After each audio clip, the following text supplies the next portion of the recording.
안녕하세요. 저는 얼마 전 이혼에 성공한 30대 후반의 여성입니다. 저는 고부 갈등이라는 단어는 TV나 인터넷으로 접했지 실제로 그런 일이 심심치 않게 벌어진다는 걸 몰랐어요. 저는 다른 친구들보다 일찍 결혼한 편이었고 그런 고부 갈등에 대한 이야기는 그냥 과장돼서 떠들어대는 이야기인 줄 알았거든요. 주변에 겪은 사람이 없었으니까요. 그리고 요즘 같은 시기에 누가 그런 마인드를 갖고 있냐며 다들 괜찮을 거라 말해줬거든요. 제가 결혼하게 된 남편은 작은 가게를 운영하는 자영업자였어요. 저보다 나이가 4살 많았죠. 그리고 저는 평범한 회사원이었어요. 결혼은 무난했지만 결혼 후가 문제였어요. 결혼 전에는 방긋방긋 잘 웃기만 하던 시모가 결혼 후에는 단 한 번을 웃어주지 않았거든요. 신혼여행을 다녀온 후부터 고부 갈등은 시작되고 있었습니다. 시모는 사람을 괴롭히는데 일가견이 있는 사람이었어요. 그건 저와 비슷한 처지에 놓인 동서도 공감할 정도였죠. 특히 제삿날에는 본인 기준의 완벽을 요하는 사람이었어요. 그런 주제에 손 하나 깜빡 안 하고 턱끝, 입으로만 사람을 부리는 스타일이었죠. 그날도 평소와 다름없이 시모가 마음껏 두 며느리를 괴롭히던 제삿날 중에 하루였어요. 예, 막걸리가 떨어졌구나. 가서 막걸리 좀 사와라. 미리 올 때 사오지 그랬어. 꼭 제사 지내기 직전에 이렇게 없어서 발 동동 굴러야겠니? 네가 야무졌으면 고생할 일도 없는데 머리가 모자라면 손발이 고생한다는 말이 괜히 나온 말이 아니야. 제가 일부러 막걸리를 안 사온 것도 아니었어요. 남편이 나중에 사도 된다며 중간에 마트에 들리는 걸 거절한 탓이 더 크죠. 그 말을 하려다 남편을 슬쩍 보니 모르는 척하길래 저도 입 꾹 닫았어요. 그런 말하면 고자질한다며 잔소리 시간이 2배로 늘 테니 그 상황은 피하고 싶었거든요. 저는 시모 말에 아무 대답도 없이 지갑과 폰만 챙겨가지고 밖으로 나갔어요. 그러자 뒤에서 한마디 하더군요. 아유, 뭐 저런 게 다 있어? 심부름을 시켰으면 나갈 때 네 하고 대답이나 하고 가던지. 대답 없이 물건만 쏙 챙겨가지고 기분 나쁘다는 표정 가득 짓는 거 보니 안 되겠다 안 되겠어. 어디 며느리가 돼서 집안 제사에 저런 표정을 짓는 거야? 나 젊었을 때면 회초리를 맞아도 모자랐을 거야. 안 들리는 척하면 속 편할 거라는 생각으로 밖으로 나갔어요. 마트로 가는 내내 막걸리 하나 때문에 이렇게 욕먹을 일인가 생각이 들었죠. 그 자리에서 한바탕 뒤집어도 됐었지만 제사만 지내면 집에 가잖아요. 집에 가서 쉬고 싶다 그 생각밖에 없었거든요. 그래서 참았던 거예요. 그렇게 마트에 들어갔는데 세상에 그날따라 제삿날 사야 하는 막걸리가 뚝 떨어졌더군요. 딱 그 브랜드만 썼거든요. 왜 그 브랜드만 쓰는지는 몰랐지만 앞뒤 설명도 없이 그것만 사오라고 했기에 그 브랜드만 샀는데 그게 없으니 어쩔 수 없이 그 옆에 있던 다른 브랜드를 사야 했어요. 혹시 몰라 또 다른 브랜드 한 명을 더 사서 시댁으로 갔죠. 시모는 막걸리 봉지를 휙 가져가 신경질적으로 열어보더니 새된 비명을 내지르더군요. 야, 너 이게 뭐 하는 짓이야? 넌 그렇게 제사를 자주 지냈는데 너희 시아버지 마시는 막걸리 이름도 몰라? 지금 몇 년째 네가 맏며느리로 일하는데 어떻게 다른 막걸리를 가져올 수가 있어? 너 지금 우리 집 무시하니? 어머님, 갔더니 그 브랜드 막걸리만 다 떨어져서 안 팔더라고요. 시간이 좀 늦어서 다른 곳 돌아볼 여유도 없었고요. 그래서 다른 브랜드 사왔는데 오늘만 그걸로 사용하면 안 될까요? 너 그걸 말이라고 하니? 정말 어이가 없어서. 이딴 식으로 제사 지낼 거면 오지 마. 얼마나 기분이 더러운지 알기나 해? 제사라는 건 정성이야. 그런데 이딴 정신머리로 제사상 차리는 거 부끄럽지 않니? 어휴, 내가 죽어서도 이럴 거 눈에 뻔히 보이니 내 속이 다 탄다. 솔직히 말해봐. 우리한테 이럴 거면 우리 아들이랑 결혼은 왜 했어? 막걸리 한 병에 이런 수많은 이야기를 들을 줄은 상상도 못했어요. 산 사람 취향 맞추는 것도 아니고 죽은 사람 제사 지낼 때 쓰는 술인데요. 이 술이나 저 술이나 똑같이 뭐가 그렇게 시시콜콜 따져야 하는 게 많은지 제가 가만히 있으니 더 폭주해서 난리가 나더군요. 잘난 너의 부모님이 그렇게 하라고 시켰니? 응? 너희는 대충 아무거나 그런 식으로 하라고 배웠어? 세상에, 이래서 가정교육이 중요한 거야. 너희 시아버지 돌아가셨다고 중요하지 않다고 여기는 것 자체가 예의 없고 경우 없는 짓이지. 그리고 둘째 며느리, 너도 마찬가지야. 너도 잘하는 거 하나도 없어. 손끝이 왜 그렇게 야무지지 못하니? 네 집안 사정도 우리가 잘 알고 있다만 그래도 이건 너무하지. 남의 집 재산 망쳐놓고 또 그러겠지. 우리도 우리 집에서는 귀한 딸이에요. 귀한 딸은 웃기고 있네. 그딴 식으로 할 거면 우리 집에서 당장 나가. 나도 이런 식으로 개념 없는 애들이랑 같이 지내고 싶은 생각 요만큼도 없으니까. 아주 말로 사람을 잡더군요. 보자 하고 있으니 사람이 보자기로 보였는지 아주 할 말 안 할 말 입 밖으로 다 꺼내고 있더라고요. 그렇게 시모가 두 며느리를 잡는 동안 두 아들들은 아무것도 들리지 않는 척, 아무것도 보이지 않는 척 거실에 앉아 TV만 보고 있더군요. 부모님 이야기까지 나오니 저도 참을 생각은 없었어요. 그리고 언젠가 한 번은 터뜨려야 될 일이라고 생각했거든요. 사람이 무엇을 시키려면 그것이 왜 중요한지, 왜 그렇게 해야 하는지 정도는 같이 가르쳐주는 게 상식이고, 막걸리 브랜드가 그렇게 중요했다면 그냥 가자는 남편 머리통을 쥐어 박아서라도 다른 마트까지 가서 가게를 탈탈 털어서 그걸 사왔을 거예요. 지 아들놈도 아무렇지도 않게 생각하는 막걸리를 왜 며느리들이 신경 써야 하는 거죠? 어머님, 그게 그렇게 중요한 거였으면 저한테 미리 말씀해 주시지 그러셨어요. 제가 여기 올 때 남편한테 마트 들러달라고 얘기했는데 당장 집 많다고 안 들리더라고요. 나중에 사오면 된다고 그냥 여기로 와버렸거든요. 그리고 그 막걸리가 그렇게 중요한 거면 왜 그 브랜드만 사야 하는지 얘기라도 해줬어야죠. 시아버님에 대한 얘기 다른 거 다 해준 적 없으시면서 저희한테 그렇게 화를 내시면 어떡하죠? 그냥 저희한테는 화풀이 하신 거잖아요. 그렇게 중요한 거면 가족이 챙겨야죠. 저희 같은 남한테 챙기라고 하는 게 아니라, 아니, 생각할수록 웃기네. 막걸리 하나로 이렇게 뒤집어지는데 자식이라고 아들이 둘이나 있는데 아무도 그 막걸리 신경 안 쓰는데요. 어느 집 불효자식이 그래요? 자기 집 일은 자기가 알아서 해야지. 그렇다고 며느리한테 말해준 것도 없으면서 정성이 어떻니, 결혼하니 마니 그런 얘기를 왜 하시냐고요. 뭐라고? 다시 말해봐. 너 지금 그게 시어머니한테 할 말이야? 그럼 어머님이 하신 말은 며느리한테 할 수 있는 말이라고 생각하세요? 아니, 같은 인간한테 할 수 있는 말이라고 생각하시냐고요. 누가 들어도 무시하고 짜증내고 화내고 분풀이인데 그걸 왜 제가 들어야 돼요? 그걸 왜 동서가 듣고 있어요? 그렇게 중요한 제사면 어머님이 혼자 준비하세요. 며느리들 보듬어가며 가르치고 알려줘도 모자랄 판에 자기 원하는 대로 안 했다고 화만 내고 있으니 누가 어머님 장단에 맞춰주겠어요? 안 그래요? 그럴 거면 아들들 데리고 제사 지내어 속 편하시도록. 저는 많이 참는 편이긴 하지만 그렇다고 해야 할 말을 하지 않는 스타일은 아니었어요. 내성적이지는 않았죠. 다만 말을 뱉고 나면 관계를 되돌릴 수 없다는 걸 확실하게 알고 있었기 때문에 정말 관계를 개선하기 위해서 필요한 경우가 아니면 절대로 남에게 아쉬운 소리를 한 적이 없어요. 그런 제가 거의 막말에 가까운 말을 퍼부으며 시모에게 따박따박 말대꾸하는 제 모습을 보고 그들도 놀랐던 것 같아요. 그제야 슬금슬금 남편이 저한테 와서 그러더군요. 여보, 왜 그래? 왜 그렇게 화가 났어? 빨리 엄마한테 사과드려. 그렇게 큰 소리 낼 일 아니잖아.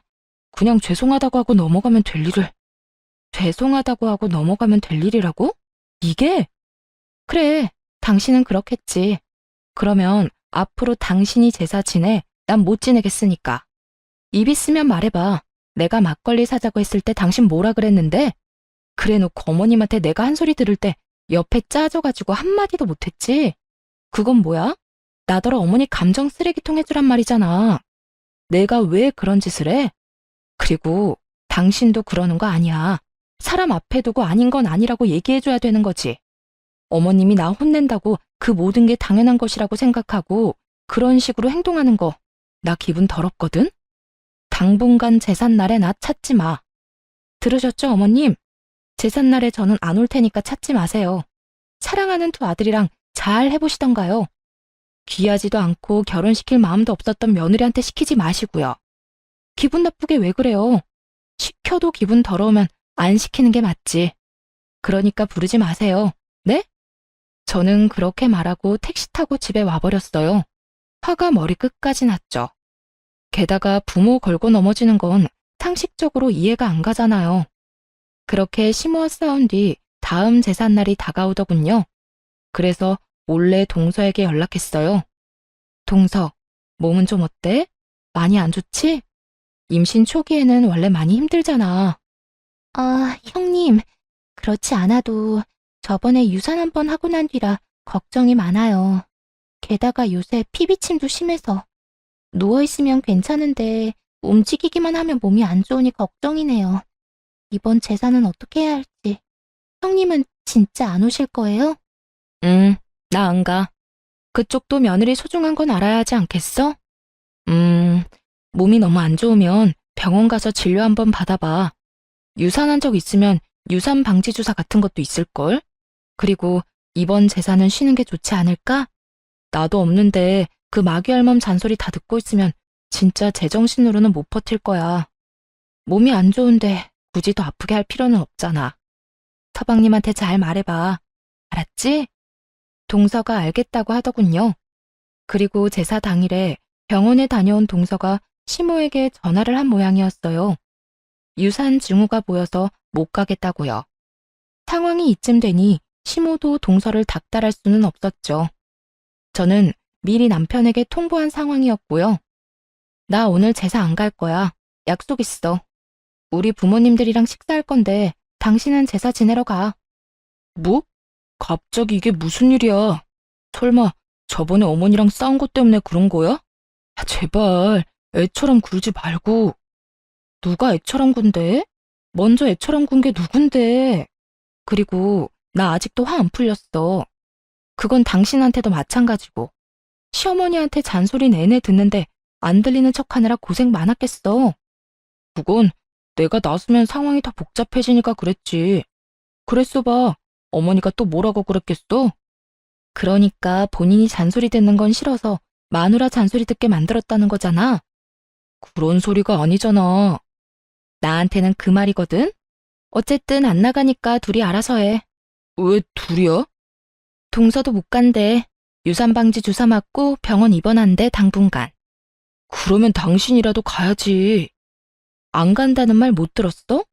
당신이야말로 나한테 이러는 거 아니지. 내가 무슨 소리까지 들었는지 진짜로 못 들은 척하는 거야?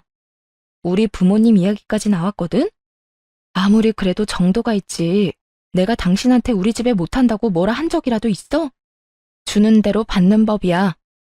결국 저는 저희 친정에 식사를 하러 갔고 시댁 제사는 남편과 남편의 동생이 치르게 됐죠. 시모가 열받아서 저한테 전화를 하더군요. 연락 다 거절했어요. 이 좋은 날에 귀 더러워지게 왜 그 사람 전화를 받아요? 그럴 필요 없잖아요. 그렇게 기분 좋게 식사하고 집에 돌아왔는데 남편 놈이 늦게 들어오며 저한테 화를 내는 거예요. 너 너무한 거 아니야? 엄마 연락은 왜 다 무시했어?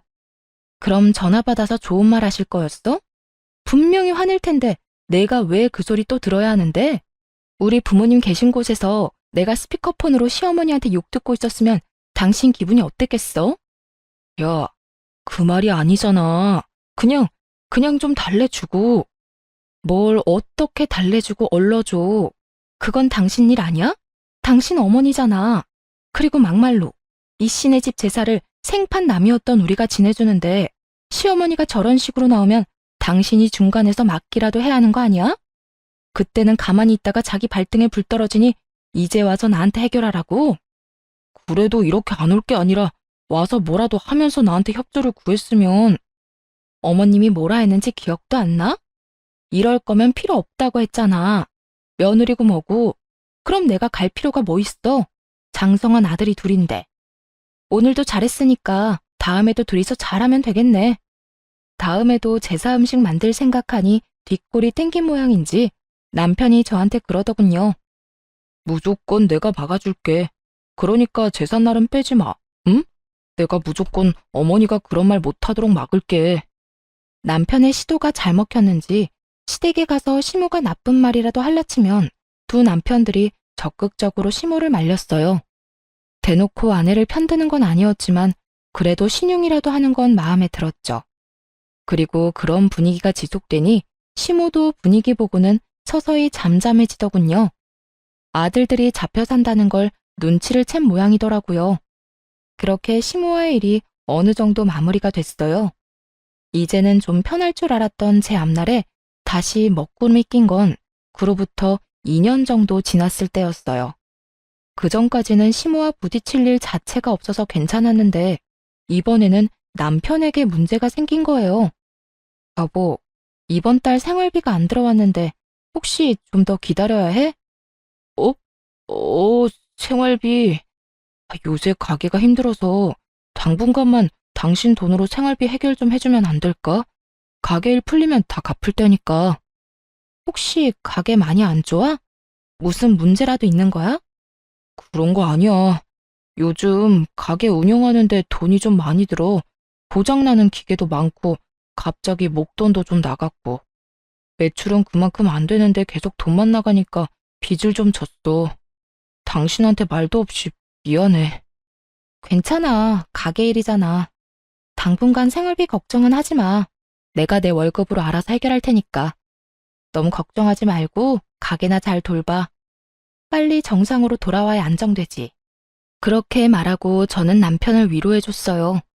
걱정이 돼서 그날 저녁부터 식사에 신경을 많이 썼어요. 남편이 좋아하는 반찬부터 시작해서 기력에 좋은 장어와 소고기, 전복 같은 걸로 요리도 꼬박꼬박 해다 먹였어요. 제 월급으로 생활비도 해결했죠. 그런데 그런 제게 청천벽력 같은 상황이 벌어졌어요. 그날은 남편이 저 대신 시댁에 간 날이었어요. 제가 시모와 마주하고 싶지 않다고 했더니 남편이 저 대신 시모가 부르면 가는 날이 많았거든요. 뭐 시모가 저한테서 아들을 뺏고 싶어서 자주 부른다는 것 정도는 예상했지만 이 시기에는 생각보다 자주 불려갔어요. 그런데 남편이 시댁에 가 있는 동안 남편 노트북으로 확인할 것이 있어 들어갔다가 말도 안 되는 메시저 내용을 확인하게 된 거예요. 남편이 누군가에게 문의를 한 내용이었는데 그게 충전과 관련한 내용이더라고요. 그런데 게임이니 카지노니 이런 말이 들어가 있는 걸 보니 아무리 문외한인 제가 보더라도 이게 사이버 도박이라는 건 모를 수가 없겠더라고요.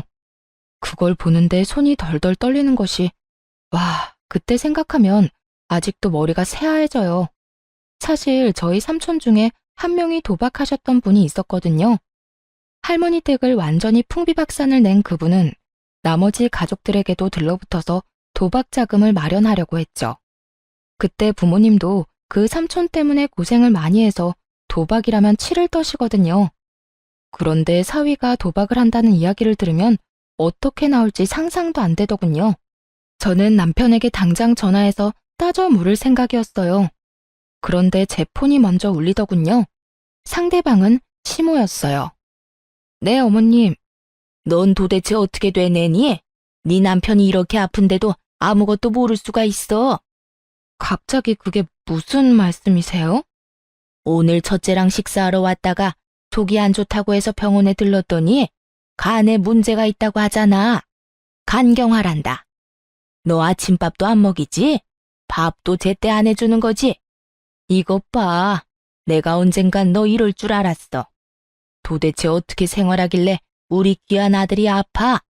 밥도 안 주니? 일만 시켜? 돈 버는 기계로 보고 그러는 거냐고. 결혼을 잘못 시킨 거야. 너랑 결혼한 뒤로 애 몸이 이렇게 아프잖아. 그 말을 듣는데 순식간에 화가 나더군요.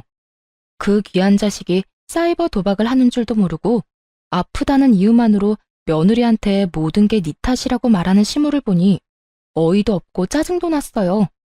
저랑 결혼한 지 이제 4년이에요. 4년 데리고 살았다고 몸이 망가져요? 그러면 애저녁에 어머님이 건강하게 나아졌으면 될 일이잖아요. 왜 저한테 따지세요? 그리고 어머니 아들한테 물어보세요. 제가 아침 저녁으로 뭘 먹이는지. 생활비도 안 주는 놈한테 저녁마다 소고기, 장어, 전복, 몸에 좋다는 건 다 해다 바치는데 뭐요? 결혼을 잘못 시켜서 그렇다고요? 어디 가서 돈도 안 벌어다 주는 남편한테 그렇게 해주는 여자 있는지 물어나 보세요. 내가 어이가 없어서 왜 엄한 사람한테 화풀이해요? 매번 그런 식으로 사람한테 화풀이 좀 그만하세요. 듣고 있으면 기분 더러우니까. 여보, 어떻게 그런 말을 어른한테 할 수가 있어. 기분이 더럽다니. 엄마가 내 걱정 때문에 좀 과격하게 말하긴 했지만 그렇다고 해서 그런 말을 함부로 하는 건 아니지. 어른을 좀 공경해. 너 하는 거 보면 영락없이 철없는 애처럼 보이잖아. 빨리 사과해. 내가 사과를 왜 해? 사과하려면 어머님이 나한테 먼저 해야 하는 거 아니야? 말해봐. 당신 아픈 게 내 탓이야? 내 탓이냐고. 내가 식사 굶긴 적이 하루라도 있어? 내가 당신 건강 하루라도 안 챙긴 적이 있냐고. 내 몸 챙길 때마다 당신 몸도 꼬박꼬박 챙겼어. 돈 없다고 나한테 생활비 다 대라고 했을 때도 군말 없이 다 해주겠다고 했고. 그런데 뭐? 결혼을 잘못 시켰다고? 내가 병을 키웠다는 말인데 그게 맞는 말이냐고. 그래, 네가 내 건강 안 챙긴 적 없고 내 말 다 들어준 것도 맞아. 그치만 내가 말하는 건 다른 거잖아. 네가 우리 엄마한테 그런 식으로 행동하는 건 선 넘은 거라고. 선을 누가 먼저 넘었는데 어머님이 먼저 넘은 거 못 들었어? 아, 저번처럼 아예 못 들은 척 하려고? 그래, 됐어. 나도 당신 같은 사람하고 더는 못 살아. 이혼하자. 이혼하고 깔끔하게 정리해. 나는 어머님한테 사과할 마음 없고 그쪽도 그럴 마음 없으니까 그냥 여기서 각자 인생 사는 게 속 편하겠네. 안 그래? 야, 갑자기 무슨 이혼이야. 너 도대체 무슨 생각이야? 미쳤어? 이딴 일로 무슨 이혼 이야기를 꺼내? 아니, 해. 네가 뭘 잘못한 게 있다고 저 망할 년한테 잡혀 살아? 이 엄마가 너 도와줄 테니까 전연이 하자는 대로 해. 이혼한다 하면 누가 무서워할 줄 알아? 너같이 못된 애한테는 우리 애가 아까워. 너하고 우리 아들 이혼하고 나면 내가 더 좋은 여자하고 결혼시킬 거다. 그러니까 지금 당장 이혼해. 어머니, 안 돼요. 지금 저는 이혼할 만한 상황이 아니라고요. 발등에 불 떨어진 남편이 끙끙대더군요. 시모에게 뭐라고 이야기는 하고 싶었겠죠. 그런데 지가 도박하느라 돈 다 잃고 빈털터리에 마누라한테 생활 책임지게 하고 있다는 말을 할 수 있을 리가 없잖아요. 어떻게든 속이고 싶어 할 텐데 저는 솔직하게 말해서 잘 됐다 싶었어요. 이대로 이혼하면 제일 깔끔하니까요. 도박하는 놈 뒤치다꺼리 하느니 이대로 헤어지는 게 맞는 거잖아요. 아무것도 모르는 시모는 이혼하라고 난리고 남편 놈은 생각 없이 꺼낸 한마디에 생각지도 않았던 이혼 이야기를 들었으니 당황했을 거예요. 결국 남편 놈이 집까지 헐레벌떡 달려왔더군요. 그러더니 다짜고짜 그러는 거예요. 진짜 이혼할 거야? 나는 절대로 이혼 못해. 왜 우리가 이혼을 해? 내가 사과할게. 엄마가 한 말 모두 내가 사과한다니까. 그러니까 이혼 이야기도 꺼내지 마. 아니, 나는 이혼할 건데? 어머님의 괴롭힘, 그리고 아까 전과 같은 언어폭력. 내가 그런 걸 어느 정도 참으면서 살았던 건 오로지 당신에 대한 믿음 하나뿐이었어. 하지만 그 믿음에 당신이 돌려준 게 뭐야? 그래서 나도 엄마랑 너 사이 최대한 중재했잖아. 아니, 그거 말고 너 나 몰래 도박했잖아. 여태 가게가 힘들어서 빚 만들었다는 것도 싹 다 거짓말이잖아. 너 도박한 거 이미 다 알고 있어. 제가 도박 이야기를 꺼내자마자 남편 놈이 아무 말 못하더군요. 언제까지 속일 생각이었어? 나한테 아무 말 안 하고 언제까지 나 우려먹을 생각이었는데 니네 엄마 때문에 힘든데 당신마저 도박을 해? 두 사람이서 쌍으로 나를 말려 죽이려고 작정을 한 거지? 그럼 나도 내 살 길 찾아가야 하지 않겠어? 그래서 이혼하자는 거야. 고맙게 생각해. 내가 당신 엄마 앞에서 도박 이야기 안 한 거. 결국 도박 이야기를 꺼내고 나서야 이혼을 하기로 했어요. 남편이 시댁에 어떻게 말했는지는 몰라도 시모는 전화 와서 아주 속 시원하다며 저를 비웃더라고요. 그래, 잘 생각했다. 네가 한 일 중에 제일 잘했어. 우리 아들하고 이혼하고 잘 살아봐라. 네가 우리 아들만큼 잘난 남자 다시 만날 수 있겠어? 어림도 없지. 내가 그렇게 되지 않도록 말 잘 듣고 싹싹하고 예쁜 여자로 재혼시켜줄 거니까. 네, 알아서 하시고요. 그냥 저는 저한테 피해만 안 주면 돼요. 이혼한 사이니까 완전 남인 거 맞죠? 저한테 나중에 딴소리 하시면 안 돼요.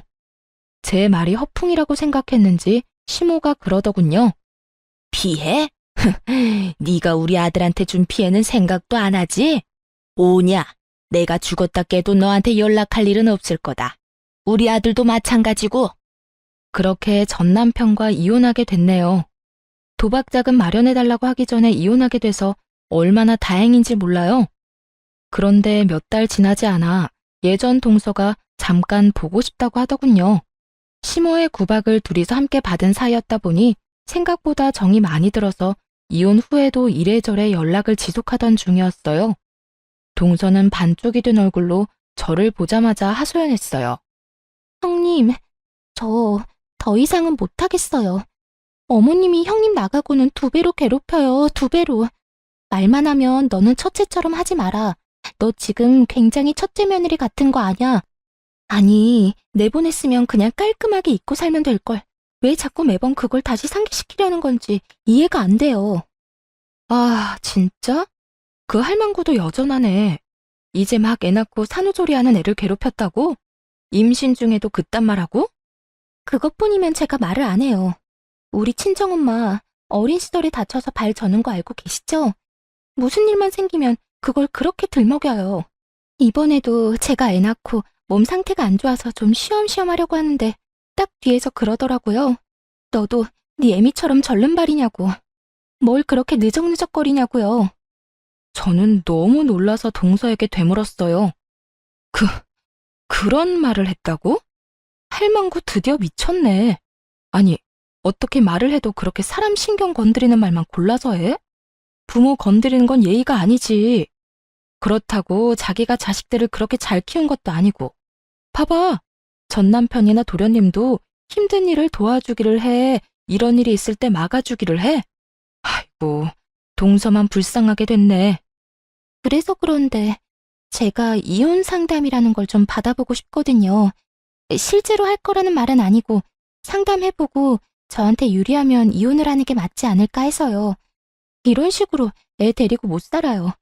나중에 애가 커서 어머님이 하시는 거 보고 배우기라도 하면 진짜 세상이 무너질 것 같거든요. 그냥 저를 찾아온 게 아니더군요. 아무래도 제가 이혼하고 난 뒤로 워낙 시모가 많이 괴롭힌 것도 있지만 시동생이 동서를 도와주지 않아서 그런 것 같았어요. 그래서 제가 동서에게 명함을 하나 건넸죠. 나 이혼할 때 봐준 변호사 사무소야. 이혼 전문이라 최대한 동서한테 도움되도록 도와줄 거고. 근데 이렇게 시모 괴롭힘으로 이혼하는 거면 그 증거도 갖고 있어야 하거든? 동서가 좀 힘들고 귀찮겠지만 녹음이라던가 녹화, 폰 문자 내역 같은 것도 다 증거로 수집해놔야 할 거야. 고마워요, 형님. 정말 그 집구석 인간들한테 본때를 보여주려고요. 불쌍한 우리 친정엄마를 걸고 넘어졌을 때 이미 선 넘었거든요. 그렇게 동서도 이혼을 준비하더니 곧 시댁에 통보가 갔더군요. 둘째 며느리의 이혼 이야기까지 나오자 그제야 발등에 불이 떨어진 걸 실감했는지 시모가 저 이혼할 때와는 다른 행동을 하기 시작했어요. 동서에게 가서 붙잡았다고 하더군요. 이혼 안 하면 안 되겠냐고요. 저한테 뭐라고 했는 줄 알아요? 글쎄, 자기가 치매에 걸렸던 것 같다면서 설마 자기가 나한테 이런 말을 했겠냐며 시치미를 뚝 떼더라고요. 치매는 무슨... 제삿날을 하루도 안 빼먹고 기억하는 양반이 치매 걸렸다고 우기는데 진짜 어이가 없더라고요. 제가 저희 친정엄마 절름발이라고 그거 가지고 나한테 괴롭힌 거 기억하냐고 물었더니 그때는 또 뭐라는 줄 알아요? 그런 이야기가 아니었대요. 아픈 부모님도 있는데 네가 더 잘해야 되지 않겠냐는 의도로 말한 거라고 하는데 형님 말대로 통화 녹음 내역 안 가지고 있었으면 빼도 박도 못하고 소송 질 뻔했어요. 진짜 그런 식으로 말했어? 나쁘네, 진짜 나빠. 그래도 이혼했으니 다행이야. 이제 어떡하기로 했어? 저는 친정으로 내려가려고요. 엄마가 발을 절기는 하지만 그 외에는 다 성하고 도리 엄마가 애 보고 싶으니 친정에서 살라고 하더라고요. 봐서 위조로 받은 돈이랑 재산 분할 받은 거 좀 더 보태서 부모님이랑 같이 살 수 있도록 좀 더 큰 집으로 이사 가려고요. 그래, 잘 생각했네. 동선에도 반반이지? 우리도 반반 내고 아파트 샀거든. 그럼 동서 전 남편도 이제 시댁에 들어가는 건가? 우리는 아파트 팔고 돈 나눴거든. 뭐, 그럴 것 같더라고요. 차라리 잘 됐죠. 그렇게 아들 노래를 부르더니 그렇게 좋아하는 아들 둘이랑 다시 셋이서 알콩달콩 잘 살게 됐으니까요. 그분 원하시는 대로 된 거네요. 저와 이혼한 전 남편도 재산 분할 후에는 빚만 남아있는 상태라 결국 시댁으로 들어갔거든요. 그리고 이번에 또 시동생이 추가된다니 얼마나 웃긴 상황인지 말 안 해도 알 수 있었죠. 이제부터 시모는 두 아들을 건사해야 하는 상황이 온 거예요. 며느리가 없으니 식모처럼 두 아들 밥을 챙겨야 했고 매일 청소까지 해야 했죠. 그 소식을 듣는데 어찌나 고소하던지 매번 며느리 하는 거 없다며 말로만 난리치던 시모가 이제는 그 며느리들이 하던 거 고스란히 하고 있었으니 그것도 하루 이틀이죠. 70이 다 돼가는 노인이 안 힘들 수가 없잖아요.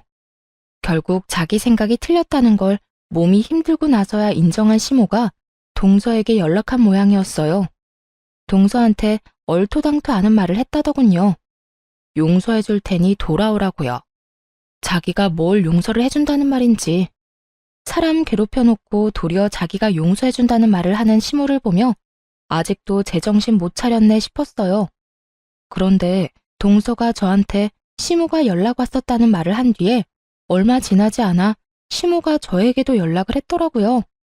저는 아예 연락을 받지 않았어요.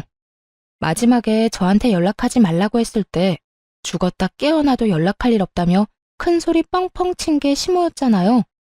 그래서 저는 시모 연락 자체를 받지 않았죠. 그리고 문자 남겼어요. 전화하지 마시라고 할 말 없다고 말이죠. 아주 칼같이 끊어냈더니 더 이상은 아무런 연락이 없었어요. 결국 체념했는지 다 큰 두 아들 뒤치다꺼리나 하며 살고 있다고 들었어요. 그래도 도박쟁이 첫째 아들이 제정신은 차렸나 보다 싶었던 그때 드디어 폭탄이 시댁으로 날아갔더라고요.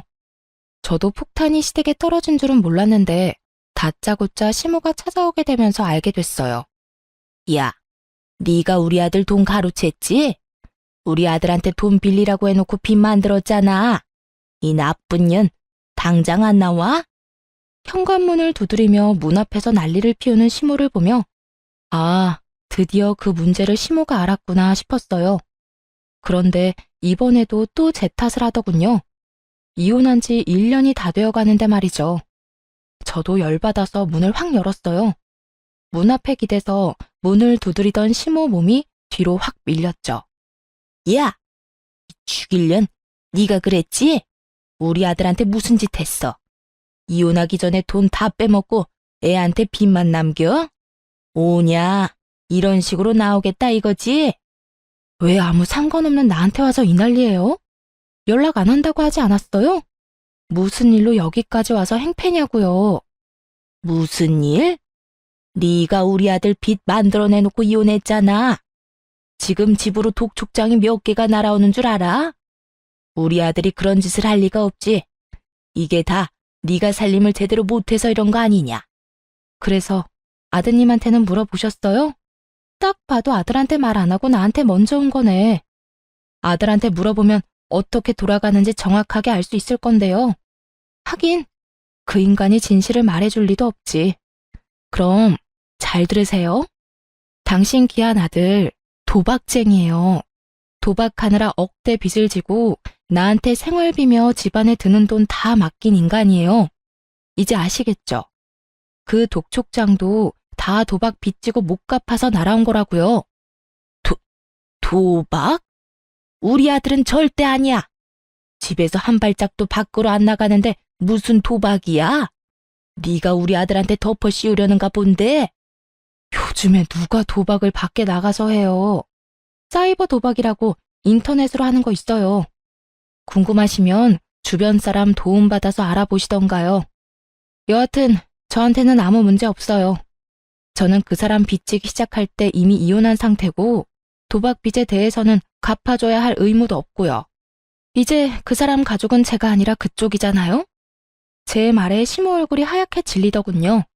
설마 하는 표정이었어요. 이렇게 친히 가르쳐주는데도 못 믿는 걸 보니 귀한 아들 사랑이 참 대단해 보였죠. 아니다. 아니야, 그럴 리가 없어. 네가 나를 속이는 거야. 우리 아들이 도박 같은 거 할 리가 없잖아. 네 탓이야. 이건 다 네 탓이라고. 그게 아니면 말이 안 되잖아. 성실하고 착한 우리 첫째가 왜 그런 짓을... 아, 네가 끌어들였지? 네가 우리 아들한테 도박하라고 시켰지? 미쳤어요? 우리 집은 도박이라고 하면 학을 뗄 정도로 싫어해요. 이번 이혼할 때 사실 그 사람 도박인 거 알고 있었거든요. 그거 알고 저희 친정에서 빨리 인연 끊으라고 할 정도로 싫어하세요. 뭘 알고 말해야지. 아니야. 그럴 리 없어. 우리 아들이 그럴 리가 없어. 니년이 그랬잖아. 시모는 그저 저만 탓하는 기계처럼 그렇게 제 욕만 하더군요. 그렇다고 이렇게 놔둘 수도 없어서 전 남편에게 전화를 했어요. 당신 엄마 데려가라고요. 그렇게 부랴부랴 전 남편이 저희 집 앞에 왔더군요. 저를 탓하기만 하던 시모가 자기 아들을 보고는 급히 묻더군요. 너 도박하냐? 진짜로? 이 엄마한테 숨기고 도박한 거야? 어이 참, 그런 건 왜 물어보세요? 남의 집 앞에서 이러지 말고 빨리 집에나 가요. 어서 일어나요, 어서. 애미가 묻잖아. 너 도박하냐고? 진짜야? 시모가 추궁하자 더 이상 아무 말도 못하고 시모를 끌어내려고 애만 쓰는 자기 아들을 보더니 시모 얼굴이 벌겋게 달아오르더군요. 이 정신 나간 놈이 도박을 해? 내가 널 그렇게 키웠어? 그게 얼마나 무서운 병인지 알고나 하는 거야? 너 그거 손모가지를 끊어도 못 끊는 게 도박이야. 그걸로 지금 빚을 억이 넘도록 지고 망할 것 같으니라고 네가 그러고도 엄마 집에 기어들어와? 양심이라는 게 있는 놈이야? 시모가 눈 돌아가니 정말 무섭더군요. 아들을 향해 삿대질을 하며 욕을 하는데 보고 있던 저까지 놀랄 정도였다니까요. 그렇게 감싸고 돌며 우리 아들 하더니 아들이 도박을 한다는 사실을 알자마자 그런 모습은 온데간데 없고 아주 원수 보듯이 하더군요. 너 같은 놈 자식으로 키운 적 없다. 나가. 당장 내 집에서 나가. 너 이혼하고 우리 집에 들어온 것도 그 도박빚 때문이지? 우리 집에 있으면서 패기치지 말고 오늘 당장 짐 싸서 나가라. 난 너랑 한 집에 있기 싫어. 그러니 좋은 말 할 때 나가. 와, 어머니, 어떻게 그러실 수 있어요? 제가 와이프랑 이혼하게 된 것도 따지고 보면 어머니가 그렇게 만드는 바람에 이혼하게 된 거잖아요. 아들 이혼시켜놓고 언제는 다 해줄 것처럼 받아들여주더니 꼴랑 도박 좀 했다고 지금 사람을 쫓아내겠다는 거예요. 난 못 나가요. 못 나가니까 엄마가 알아서 해요. 그러니까 왜 와이프 속을 긁어서 이혼을 하게 만들어요? 나 이혼할 생각 없었다니까. 이혼 안 하고 와이프가 내 빚 갚아줬으면 모든 게 다 그대로 해결될 일인데 엄마 때문에 다 망친 거잖아요. 나 그럴 생각으로 이혼 안 하려고 했는데 엄마가 계속 와이프 속 긁었고 엄마 아니었으면 지금쯤 와이프가 내 빚 다 갚아주고도 남았을 거라고. 얼빠진 소리하고 있네. 야, 내가 왜 네 빚을 갚아줘? 가게에서 사업하다가 생긴 빚이면 몰라. 근데 도박하다가 빚인 거잖아. 그걸 내가 왜 갚아주냐고. 나는 그런 거 갚아줄 생각 눈꼽만큼도 없으니까 두 분이서 알아서 하시고요. 일단 저희 집에서 나가세요. 왜 남의 집 문 앞에서 난린데? 나는 이미 상관없는 사람이니까 그런 이야기는 우리 집 앞에서 말고 다른 데서 하세요. 월! 월! 두 사람을 내쫓는 제 모습에 얼빠진 표정을 짓던 두 모자는 지금 상황이 모욕적이고 짜증나는지 서로 아주 피 터지게 싸우더라고요. 남편을 향한 시모의 반발은 생각보다 엄청났고 남편 또한 그런 시모에 대한 배신감이 생각보다 깊었나 봐요. 둘이서 욕을 주고받는데 듣고 있는 것도 힘들 정도였어요. 이 미친놈 좀 보게. 네가 사람이야? 네가 사람 새끼냐고. 자식이 돼가지고 부모 부양할 생각은 안 하고 부모 가진 거 뜯어먹을 생각이나 해? 어림도 없지. 내 노후자금 너한테 뜯기느니 내가 너를 버리고 만다. 그리고 이혼하란다고 하는 건 무슨 바보짓이야?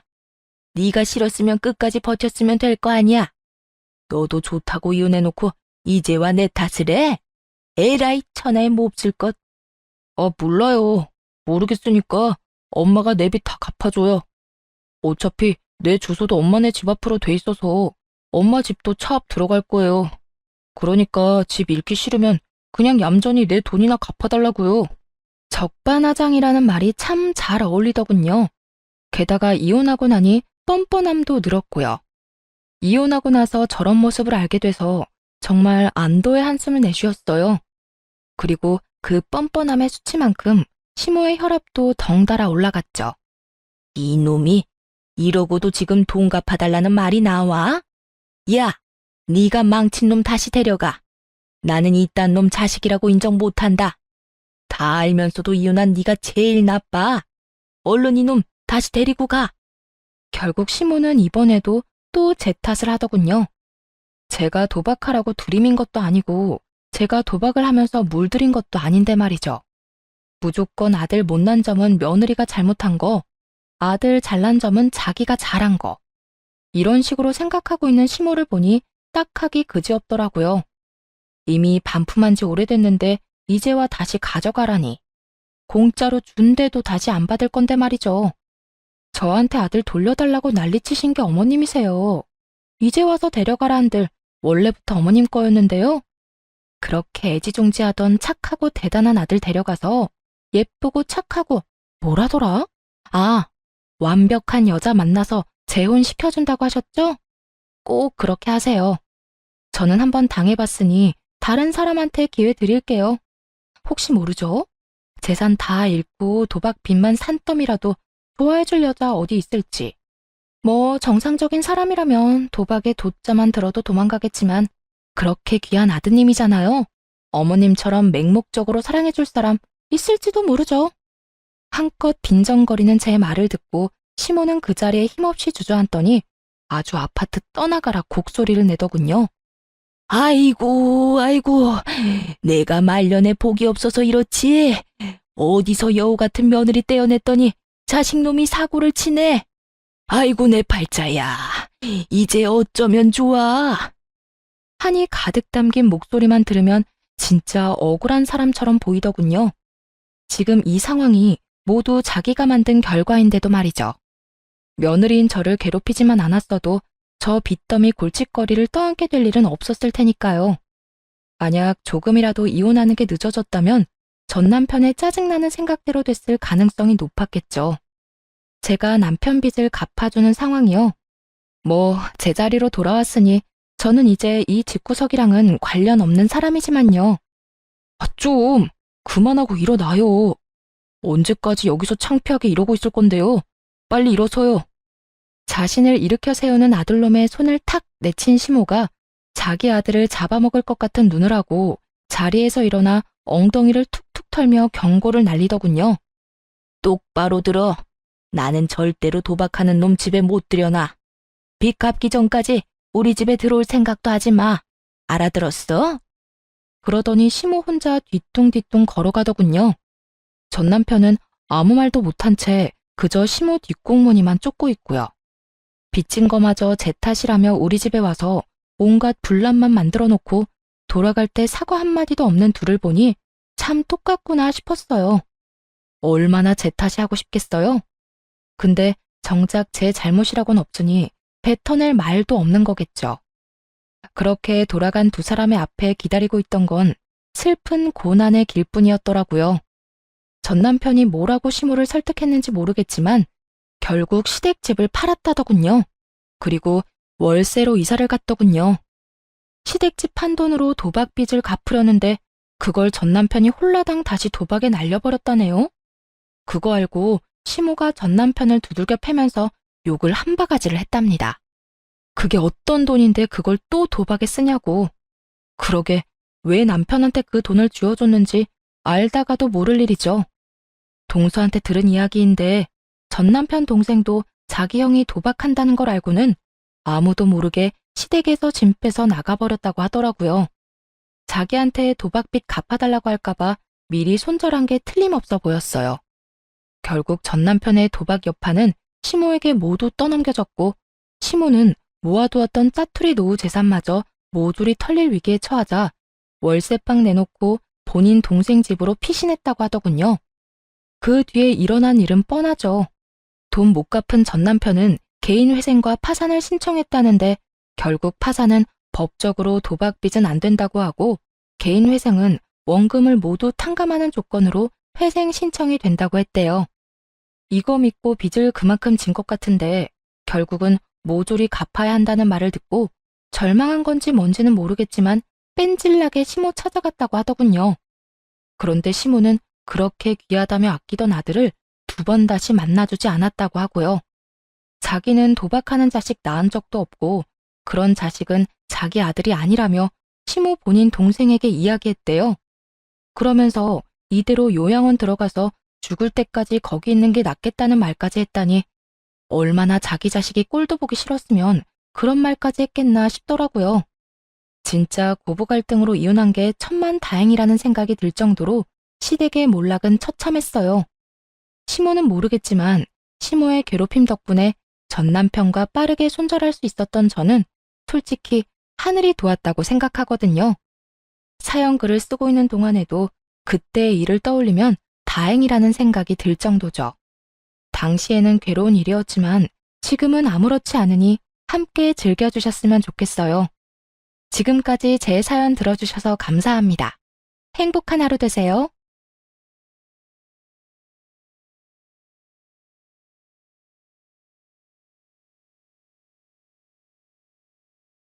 안녕하세요. 저는 시모의 시집살이와 남편의 외도 콤보를 겪고 이혼한 30대입니다. 제 인생에서 이혼이라는 장르가 생겨날 것이라고는 생각해 본 적이 없었는데요. 정신을 차려보니 이혼녀가 되어 있네요. 그 과정은 아픔도 있었지만 후회 없이 시원하게 할 말은 한 것 같습니다. 이혼 후에 제 할 일 잘하면서 행복하게 살고 있네요. 사람 앞날 아무도 모른다더니 그 말이 딱 맞는 것 같아요. 남편을 처음 만났을 땐 제가 그 사람과 결혼을 하게 될 줄도 이혼을 할 거란 것도 몰랐으니까요. 남편과 처음 만난 곳은 제가 일을 하고 있던 가게였어요. 저는 작은 베이커리 가게에서 노하우를 배우며 일을 하고 있었어요. 남편은 그곳의 단골 손님이었어요.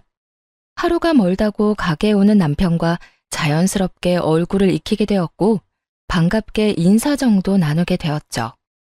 그러다 제가 개업을 하며 가게를 그만두게 되었어요. 더 이상 그 사람을 보지 못하겠구나 했는데 어느 날부터 제가 개업한 가게로 찾아오기 시작했어요. 그런 그의 행동을 보며 어렴풋이 제게 관심이 있음을 느꼈어요. 얼마 후 남편이 고백을 했고 연애와 결혼으로 이어졌어요. 결혼을 준비할 당시 남편은 누구나 들으면 알만한 대기업을 다니고 있었는데 시모는 그 아들을 무척이나 자랑스러워했어요. 그리고 대기업에 다니고 있는 잘난 아들과 작은 가게를 하는 제가 어울리지 않는다고 생각하는 것 같았어요. 매출부터 가게 평수 등 여러 가지를 자세히 묻고 난 후 굳어버린 표정을 보는데 모를래야 모를 수가 없었죠. 그런 상황을 겪고 나니 그 사람을 사랑하지만 결혼을 하는 것이 맞는지 고민이 되기 시작했어요. 결혼을 밀어붙이는 그 사람 때문에 마지못해 결혼을 허락하는 시모의 결정이 마음에 걸렸어요. 있잖아, 이 결혼 생각 좀 더 해봐야 할 것 같아. 뭐? 왜? 혹시 우리 엄마 때문에? 솔직히 말하면 맞아. 어머님이 나 탐탁치 않아 하시는 것 같은데 아무리 자기를 사랑해도 그런 결혼은 하고 싶지 않아. 나도 내가 하는 일에 자부심이 있는 사람인데 어머님은 그런 내가 자기한테 한참 모자란다고만 생각하시니 앞으로 이어질 일들이 너무 걱정돼. 아니야, 자기야. 물론 자기 말대로 우리 엄마가 처음에 좀 부족하다고 생각했던 건 맞는데 내가 자기에 대해 잘 이야기했더니 좋게 다시 생각하는 듯 했어. 내가 그런 일로 자기는 마음 상하는 일 없도록 할게. 그러니까 우리 엄마 생각은 하지 말고 나만 믿고 결혼해. 자기 마음은 잘 알겠는데 그래도 생각 좀 해볼게. 생각을 좀 해보자는 저의 말에 남편은 더 적극적으로 구애를 했고 그 애틋한 마음을 믿고 결혼까지 하게 되었습니다. 고민을 하긴 했지만 결혼을 하고 보니 남편과 함께하는 생활이 만족스러웠습니다. 이래서 다들 결혼을 하는구나 하는 생각이 들 정도로 행복했죠. 하지만 기쁨도 잠시 심오와 문제가 생기기 시작했어요. 결혼 초반에 남편의 앞에서는 다정했던 분이 남편이 없는 곳에선 저를 알게 모르게 무시하기 시작하더군요. 처음엔 그런 유치한 행동을 믿을 수가 없어 제가 오해한 게 아닐까 생각했어요. 시간이 흐를수록 저를 향한 눈빛과 바로 옆에서 제가 말을 걸어도 무시하는 행동을 보며 오해가 아니라는 걸 알게 되었어요. 어린애도 아니고 다 큰 어른의 그런 행동이 기가 막혔지만 큰 피해를 주는 것도 아니고 무엇보다 참을만 했기에 두고 보고 있었죠. 그리고 왜 저를 무시하냐고 따졌다가 자신은 못 들어서 그랬다고 하면 그만이니 따지기도 애매한 상황이었어요. 그러던 어느 날 저를 따로 시댁으로 부른 적 없던 시모가 집으로 한번 오라더군요. 마침 가게 휴무일이기도 해서 혼자 시댁으로 향했어요. 시모는 다짜고짜 저희 부부의 돈 관리에 대해 묻더군요. 내가 너를 따로 부른 이유는 다름이 아니라 너희 돈 관리 어떻게 하니? 네? 왜 그걸 갑자기 물으세요? 그냥 궁금해서 그런다. 너 정확히 수입은 얼마나 되니? 매출 말고 이것저것 다 제하고 남는 순이익 말이다. 적금은 들고 있니? 생활비는 얼마나 쓰니? 돈은 네가 다 관리하는 건 아니지? 지금까지 궁금해서 어떻게 참았나 싶을 정도로 질문들을 쏟아내더라고요. 사실 황당했어요.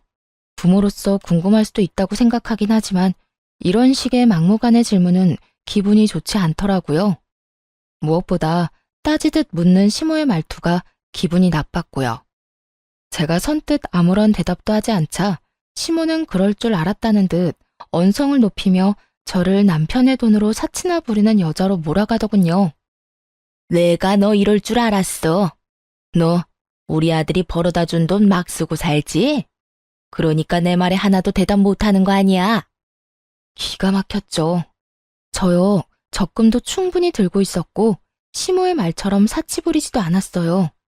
그저 우리 가정 문제기에 굳이 다 말할 필요가 없다고 생각했고 무엇보다 시모의 언행이 황당해 대답을 못하고 있었을 뿐인데 그런 식으로 몰아가니 기분이 확 나빠지더라고요. 어머님, 무언가 크게 오해하시는 것 같은데요. 어머님이 생각하는 것처럼 남편 돈만 쓰면서 살고 있지 않아요. 물론 생활비는 공동 돈에서 쓰지만 저나 그이나 서로 필요한 물건은 각자 번 돈으로 알아서 사고 있어요. 물론 적금도 충분히 들고 있고요. 그런데 아까 내가 물을 땐 왜 아무 말도 안 했니? 그거야, 저희는 이제 성인이고 돈 관련 문제는 저희 두 사람이 알아서 할 문제인데 굳이 다 말씀드려야 하나 싶어서 아무 말도 안 했던 것뿐이에요. 어머님께서 갑자기 그런 질문들을 하시니 당황하기도 했고요.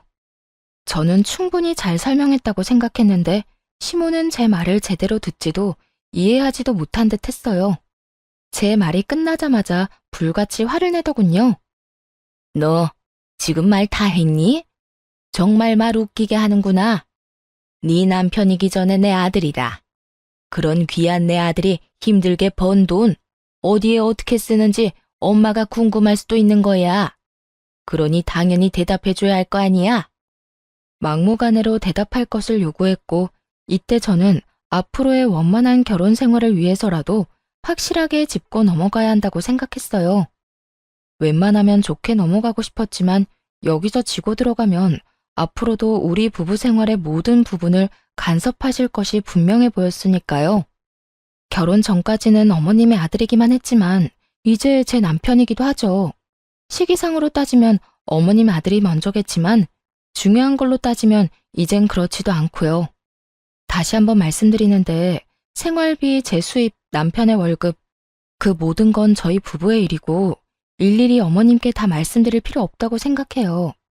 저희도 이제 성인이고 아까 말씀드렸다시피 어머님 아들은 이제 저와 가정을 이루었으니 이런 문제는 부부끼리 알아서 잘하고 살겠습니다.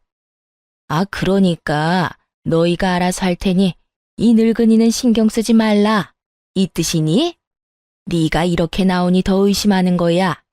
네가 내 아들 돈으로 흥청망청 쓰고 살지 않으면 왜 말을 못하는 게야? 네가 당당하지 않으니까 상관하지 말라며 숨기는 거 아니냐 이 말이다.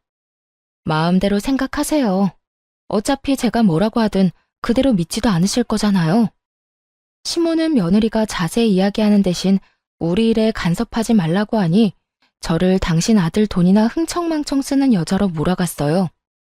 시모는 화가 많이 난 듯 했지만 그러거나 말거나 그냥 무시하고 집으로 돌아왔어요.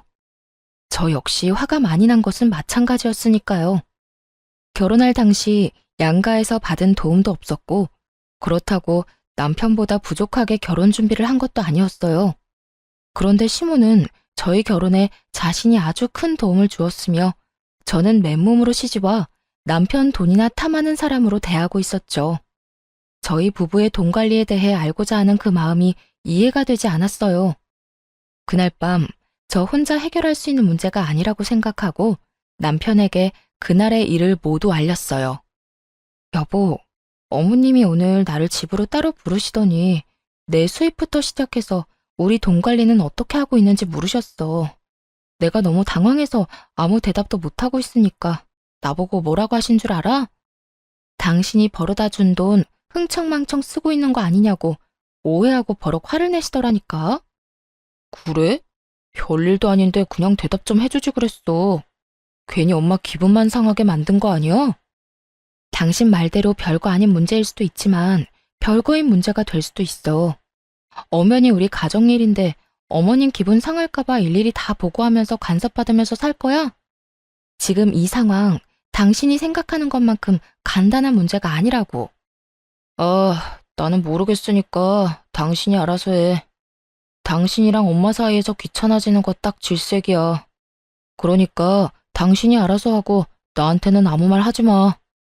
남편은 알아서 하라며 이 일에서 슬그머니 발을 빼버리더군요. 해결은 못해줄 망정 피하려고만 하는 남편을 보며 자신이 당해보지 않아 저런 식으로 행동할 수도 있겠다 싶었어요. 그래서 친정엄마께는 죄송하지만 모든 사실을 알려드리며 도움을 청했어요. 며칠 뒤 엄마는 저녁 식사를 하자며 저희를 부르셨죠. 그리곤 준비하신 말을 꺼내놓으셨어요. 저기, 우리 사위는 연봉이 얼마나 되나?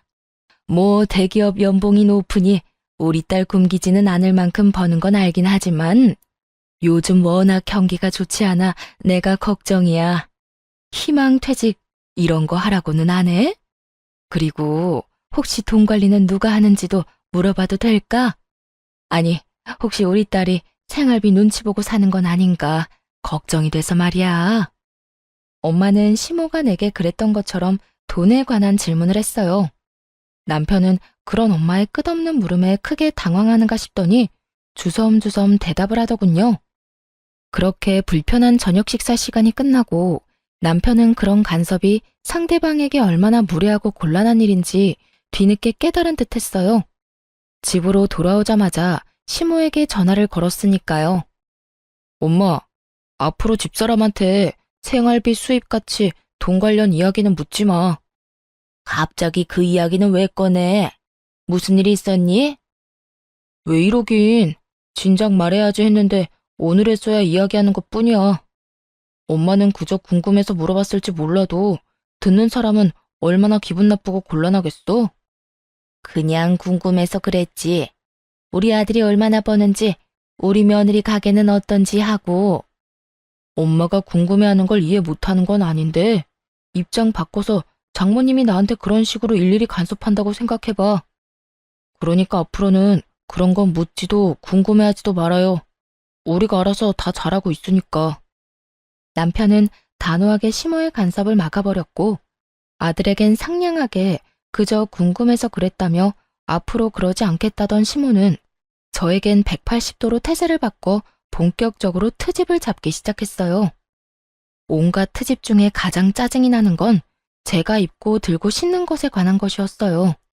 결혼 전부터 입던 옷을 입어도 내 아들 돈으로 산 것이 아니냐며 시비를 걸더군요. 예, 그거 못 보던 옷인데 혹시 우리 아들 돈으로 산 옷이니? 알아서 잘한다더니 그렇게 비싼 옷이나 사서 언제 돈 모으려고 그러니? 어머님, 이거 제가 결혼 전에 큰 마음 먹고 산 옷이에요. 그걸 어떻게 믿니? 이번에 새로 사고 처녀 때 산 옷이라고 우기면 내가 알 방도가 없지 않니? 저요, 결혼하고 남편 돈으로 옷 한 벌 산 적이 없어요. 그렇게 정 믿업지 않으시면 처녀 때 이 옷 입고 찍은 사진 있으니까 보여드릴게요. 그것도 못 믿으시겠으면 어머님 아들한테 물어보시고요. 궁금해하길래 대답해준 것 뿐인데 이런 제 대답에 혀끝을 차며 버르장머리를 운운하기 시작했어요. 이것 봐라. 어쩌면 저렇게 말대꾸를 쫑알쫑알 해대는 건지. 하여튼 요즘 것들은 이렇게 버르장머리가 없다니까. 아니, 네가 좀 특출나게 그런 거니? 어른 말에 한마디도 안 치고 말 대답하는 거 말이다. 어떻게 넌 내 말에 그냥 네라고 대답하고 넘어가는 일이 없어? 그거야, 어머님이 제가 네 하고 대답하도록 말씀하시지 않잖아요. 걸어오는 말들이 대답이 필요한 것들인데 제가 기계도 아니고 앞뒤 맞지 않게 네네만 할 수는 없잖아요. 그냥 고분고분하게 대답만 하길 원하시면 그런 질문을 해주세요. 그러면 저도 편하고 좋죠? 이후에도 시모는 저를 괴롭히고 싶어 안달이 난 사람처럼 행동했고 저 역시 피하지 않고 맞섰죠. 제가 아무리 할 말은 참지 않고 한다고 한들 기분이 나쁘고 정신적으로 많이 피곤하더라고요. 그래서 전 자연스럽게 시모의 연락을 피하게 되었죠. 그러던 사이 오래 기다렸던 남편의 진급이 결정되었어요. 그 소식을 들은 시모가 가게로 찾아와 잘난 아들 유세를 하기 시작하더군요. 너 소식 들었지? 우리 아들이 이렇게나 대단하다. 이게 다 내가 똑똑한 아들 떡하니 낳아서 뒷바라지를 워낙 똑소리 나게 잘했기 때문 아니겠니? 넌 우리 아들한테도 잘해야겠지만 나한테도 잘해야 한다. 나 아니었음 네가 어딜 가서 저런 남편 만났겠니? 시모는 남편의 진급이 모두 자신의 덕이라며 듣고 싶지 않은 본인 자랑, 아들 자랑을 한참 늘어놓더군요. 그리고 시모의 입에서 기가 막힌 이야기가 흘러나오기 시작했어요. 그래서 하는 말인데 앞으로 너희 생활비 빼고는 나한테 다 주거라. 진급도 했으니 연봉도 올라갈 텐데 그 돈을 너희가 관리해서 제대로 모으기나 하겠니? 내가 내 용돈 조금 빼고 다 모아줄 테니 당장 다음 달부터 그렇게 해. 용돈만 좀 달라고 해도 시모 하는 꼴이 기가 막혀주기 싫은데 아예 생활비를 빼고 나머지 돈을 당당하게 내놓으라니요. 너무 당당하게 저딴 말을 하는 모습을 보니 황당하더라고요. 이 일을 남편에게 말해봤자 소용이 없겠다는 생각이 들었어요. 말해봤자 뭐 하겠어요. 작은 문제도 귀찮다고 저에게 다 미루는 사람인데 이번 상황이라고 뭐가 다를까 싶었으니까요. 빠르게 머릿속이 정리되어 갔고 이 상황을 제가 해결하기로 했죠. 그러니까 어머님 말씀은 제가 돈 관리를 똑바로 못할까봐 돈을 맡기라는 뜻이네요. 그래, 그거지. 이제야 네가 말이 좀 통하는구나. 그런 문제라면 친정에 맡길게요. 아시겠지만 저희 부모님 두 분 다 오랫동안 은행에 계시다가 퇴직하셔서 자산 관리는 전문가 뺨치게 잘하세요. 투자 쪽도 꽤 잘 아시고요. 당장 다음 달, 아니, 당장 이번 달부터 친정에 다 맡겨야겠어요. 이런 생각은 하지도 못했는데 감사해요. 저는 밝게 웃으며 시모에게 감사 인사까지 전했고 이런 제 말에 노발대발하기 시작했습니다. 너 지금 그 말 진심이니? 당연히 너희가 번 돈은 시댁에 맡겨야지. 그걸 왜 친정에 맡기는 게야? 시댁이랑 친정이 같아? 넌 출가했으니 이제 우리 집 사람이다. 같은 부모님인데 뭐가 다른가요? 저도 저희 집에선 하나뿐인 귀한 자식인데요. 설마 친정에서 저희 돈이라도 떼먹을까봐 그러세요? 걱정 마세요. 절대 그런 일은 없어요. 그게 무슨 말 같지도 않은 소리니? 같다니 뭐가 같단 말이야. 너는 우리 집에 시집 왔으니 이제 네 친정과는 끝난 인연인 거야. 그리고 내 아들 돈을 왜 엄한 집에다 맡겨? 내 아들 돈은 내 돈과 다름이 없다. 그런 내 돈을 왜 사돈댁에 맡긴다는 말이야? 어머님 말이야말로 헛소리를 하시네요. 결혼하기 전이야 어머님 아들이니 아들 돈을 마음대로 관리했을지 몰라도 이젠 저랑 결혼했으니 더는 어머님 돈이 아니라고요. 전 그대로 시무를 가게에서 내쫓아버렸고 그날 저녁 집에 화가 잔뜩 난 남편이 저를 기다리고 있더군요. 당신 어떻게 그럴 수가 있어? 아무리 엄마랑 사이가 좋지 않다고 해도 그렇지. 용돈 좀 받아보겠다고 거기까지 찾아간 시어머니를 그렇게 매정하게 쫓아낼 수가 있어? 그러니까 당신 말은 내가 고작 용돈 좀 달라고 찾아온 어머님을 용돈 주기 싫어서 가게에서 내쫓았다 이 말이야? 그래. 우리 엄마가 아까 울면서 전화해서 다 말했어. 당신이 친정에 용돈 줘야 해서 우리 엄마한테 줄 돈은 없다고 했다며? 나 진급도 했고 연봉도 올랐는데 용돈 좀 드리면 어디가 돋나? 말을 들어보니 낮에 그 일이 있고 난 후 남편에게 전화를 걸어 울고불고 하며 없는 말을 지어내 저와 남편의 사이를 이간질했더군요. 아무것도 모르고 당하기만 하던 신혼 때와는 달리 이런 상황을 대비해 미리 가게 CCTV 영상을 복사해온 상태였고 녹화된 영상을 보여주며 사실은 시모가 남편에게 한 말과 아주 많이 달랐음을 증명해 보였죠. 이제 알겠어? 어머님이 당신한테 거짓말한 거야. 용돈 조금 달라고 가게까지 찾아올 뿐이야? 생활비만 빼고 돈 다 내놓으라고 하시더라. 남편은 영상을 보고 시모에게 전해 들은 말과 다르니 처음엔 당황하는 듯 하더라고요. 하지만 그것도 잠시 천연덕스럽게 시모의 편을 들기 시작했어요. 들어보니 우리 엄마 말이 틀린 말도 아니네. 뭘 그렇게까지 싸웠어? 그냥 엄마가 하자는 대로 하면 안 돼? 우리 엄마가 우리 편하게 돈도 관리해주고 알아서 투자도 해준다잖아.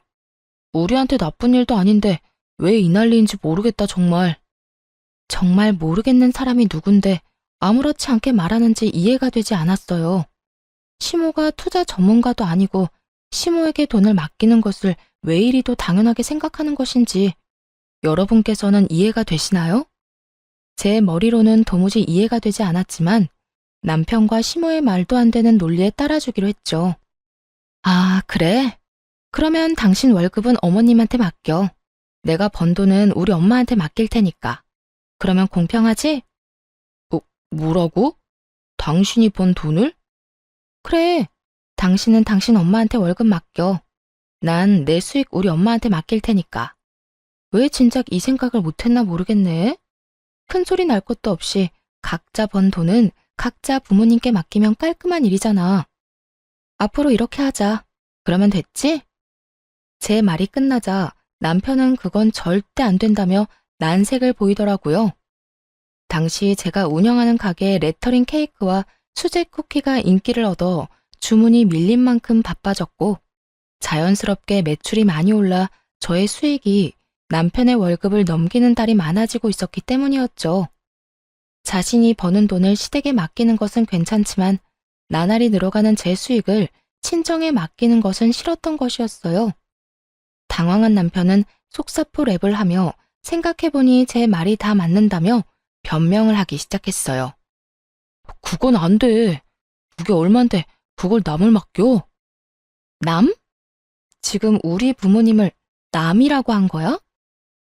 아니, 그게 아니라 생각해보니 당신 말이 다 맞는 것 같다고. 우리가 어린애도 아니고 우리 돈은 우리가 관리해야지. 지금처럼 돈 관리는 우리가 하자. 원래처럼 말이야.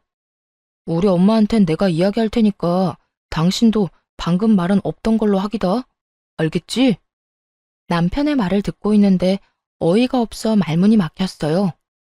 그렇게 아무 대답도 하지 않고 남편을 빤히 보고 있는데 남편 휴대폰에 문자 알림음이 울리더군요. 남편은 놀라며 휴대전화를 확인했고 그의 안경렌즈에 반사된 문자 내용을 언뜻 보게 되었어요. 상호는 보지 못했지만 20만 원이 넘는 금액을 쓴 카드 승인 문자였어요. 순간 뭔가 기분 나쁜 예감이 저를 스쳤죠.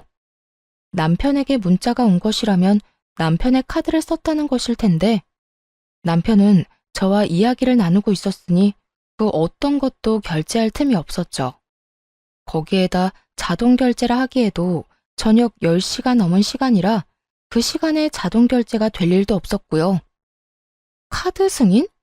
당신 카드 잃어버렸어? 당신은 지금 나랑 이러고 있는데 무슨 카드 승인 문자가 와?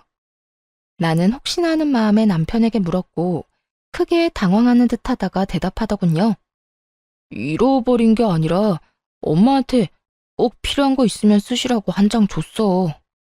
뭐? 카드를 어머님 드렸다고? 비상용으로 혹시나 해서 줬는데 오늘 쓸 일이 있었나 보네. 당신 기분 나쁜 거 아니지? 우리가 따로 용돈을 드리고 있는 것도 아니고 이 정도는 할 수 있잖아. 잘했어. 어머님께 카드 정도는 드릴 수 있지. 애써 쿨한 척 대답은 했지만 저는 전혀 괜찮지 않았어요. 시모는 9시 뉴스가 시작되기도 전에 잠자리에 드는 편이라 카드를 사용한 그 시간까지 깨어있을 사람도 아니었죠. 혹여나 무슨 일이 있어 깨어있더라도 아들 카드를 말없이 20만 원이 넘는 금액을 결제할 사람이 아니었거든요. 남편이 수상할 수밖에 없는 상황에 찜찜한 마음을 가득 안고 그의 행동을 눈여겨보게 되었습니다. 그러다 결국 꼬리를 잡게 되었습니다. 그날은 남편이 진급 축하 회식을 하고 밤늦게 들어온 날이었어요. 잔뜩 술에 취해 정신없이 잠이 든 상태였죠. 일단 전 잠든 남편을 살피며 조심스레 휴대전화를 살펴보았습니다. 딱히 수상한 점은 발견할 수 없었어요. 주차장으로 내려와 남편의 차 블랙박스를 살펴보게 되었습니다. 그곳에서 믿을 수 없는 영상을 발견하게 되었습니다. 얼마나 철두철미한지 이전 영상은 다 삭제되어 있었는데 딱 그날 집으로 돌아오는 차 안 상황만 남아있더라고요. 회식 마친 남편은 상간녀와 함께 대리를 불러 차를 타고 온 듯 했어요. 술에 너무 취해 지우는 것을 깜빡해 남아버린 외도의 증거가 적나라하게 드러나 있었죠. 자기야, 오늘 너무 많이 마신 거 아니야? 진급해서 기분 좋아 마시는 술은 아닌 것 같던데? 요즘 집사람 때문에 스트레스 받아서 그래. 무슨 여자가 한마디 지는 법이 없어. 우리 엄마한테도 또박또박 말대답이나 하고 말이야. 내가 요즘 두 사람 그 사이에서 아주 피곤해. 그것만큼 남자 피곤하게 만드는 일이 또 없지. 그래서 난 우리 남편이 뭐라고 하면 그냥 대답만 하고 무시해버려. 말 길게 해봤자 좋은 게 하나 없더라고. 자기는 어쩌면 이렇게 현명해? 어디 현명하기만 해? 능력도 좋아서 이번에 나 진급까지 딱 시켜주는 거 봐. 나 사실 이번엔 기대도 안 하고 있었는데 자기 덕에 진급도 했잖아. 자기야, 정말 고마워. 내가 앞으로 더 잘할게. 남편은 술에 취해 건들대면서도 상간녀를 바라보는 눈빛만은 꿀이 뚝뚝 흘러내릴 것 같더군요. 상간녀 역시 그런 남편을 웃으며 바라보았고요. 으이구, 그러다 이혼하고 나하고 살겠다고 그러겠다. 혹시나 해서 또 이야기하지만 난 이혼할 생각 전혀 없어. 그러니까 자기도 이혼 생각은 하지도 마. 걱정하지도 마세요. 나도 이혼할 생각은 없고 혹시나 이혼하더라도 자기한테 같이 살아달라고 떼쓰지 않을 테니까. 그냥 지금처럼 내 곁에만 있어줘도 난 만족해. 그래, 우리 지금처럼 서로 즐기면서 잘 지내자. 그게 현명한 거야.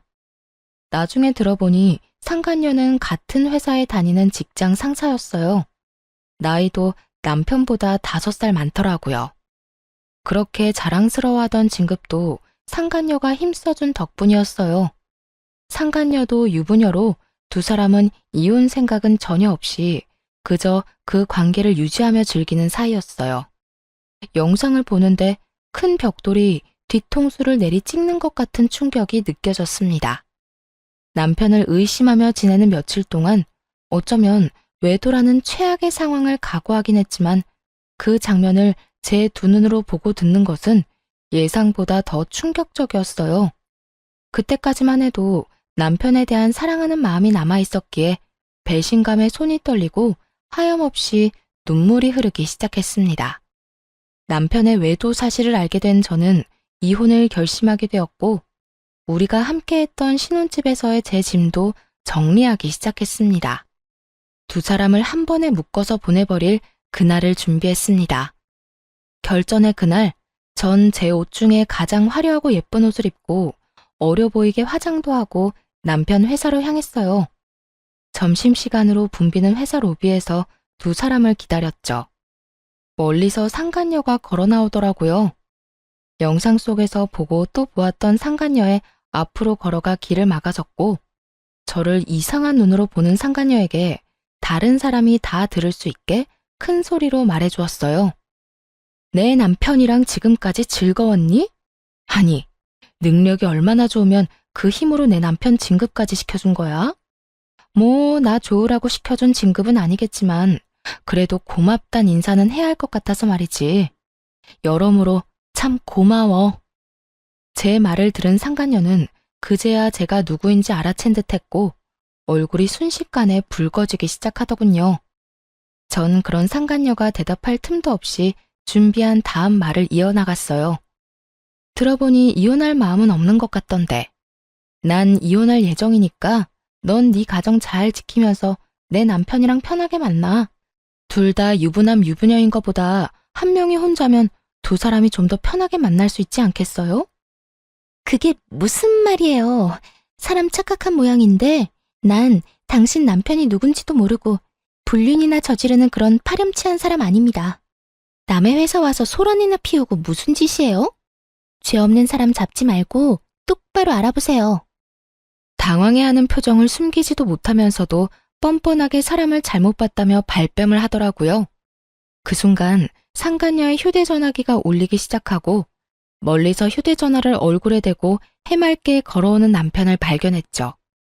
저는 직감적으로 남편의 전화 상대가 상간녀임을 알아차렸고 상간녀의 손에서 요란하게 울고 있는 휴대전화를 낚아채 전화를 받았어요.